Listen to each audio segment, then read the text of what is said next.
Joel Leyden reporting live for the Israel News Agency here in Jerusalem.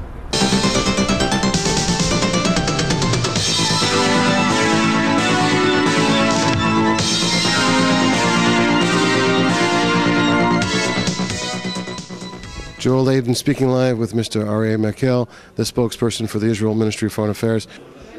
What would you say were the highlights of George Bush's trip to Israel?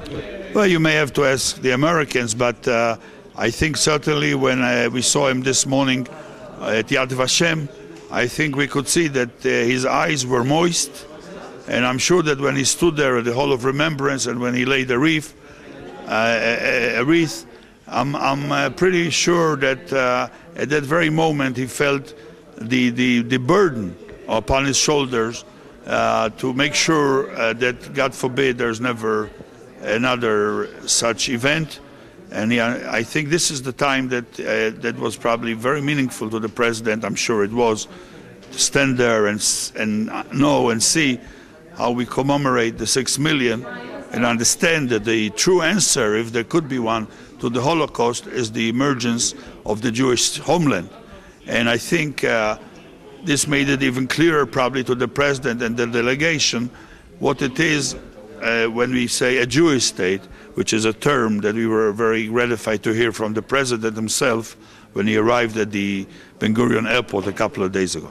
And it really symbolized the great friendship and alliance between Israel and the United States of America, as well as the personal friendship of President Bush to the State of Israel. And he has really been a very strong ally and a very strong friend of our country over these 7 years that has been the White House, and indeed even before that. Now, we have heard that President Bush is thinking of returning to Israel in May. We hope he will be able to do so. We will be celebrating, we're starting to celebrate already our 60th year, but in May, around our Independence Day, will be these celebrations. We would be very gratified if he can come at that time and join us when we celebrate 60 years of Jewish independence. When President Bush was in Ramallah yesterday, he was asked about the security checkpoints. And President Bush had stated in so many words that he supports Israel's defensive security checkpoints. Do you have any comment on that? Oh, well, that's exactly it. I mean, nobody loves checkpoints. If there was no terror, there would be no checkpoints.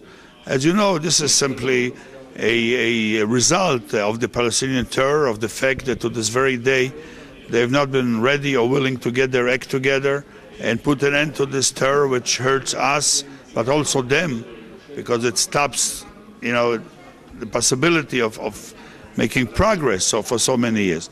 And I think that, again, on this issue of fighting terror, we absolutely see eye to eye with the president, and we certainly know that we agree on that it is essential to fight terror. And if it's checkpoints, what we need to do, or barriers, or a wall, or a fence, it's not something that we look forward to having, but we have it and it's effective. Regarding the people of Sderot, who are being bombed almost daily from Gaza, what will Israel's response be to that? I think we have described to the president the plight of the people of Sderot. I know he knows that. And we have described it again. And I think that we have made it clear to the president that unless the Palestinians stop it, we will have no choice. We will have to take whatever action necessary to protect our people. This situation cannot be tolerated anymore. We cannot just sit and wait for the next Kassam rockets. Even on Wednesday, the day the president arrived here, there were more than 20 rockets fired from Gaza to Sderot and that vicinity. If the Palestinians don't stop it, we will have to do it. And also there's been Katyusha fire from Lebanon. That's another grave situation. The Security Council of the United Nations condemned it last night, and believe it or not, the statement of condemnation was read by the president for this month of the Security Council. And who is that? The ambassador of Libya. Okay. So maybe we are seeing the days of the Messiah. Maybe they are coming, and in Jerusalem now on a sunny day, this is where he's supposed to come. Was the issue of Jonathan Pollard ever brought up between Prime Minister Omar and President Bush? I really don't know. I know that over the years we have done everything in our power to explain this issue. Mr. Pollard has been now for many years an Israeli citizen, but beyond that, I really have no idea. Arye, thank you very much for your time. Thank you, Joe.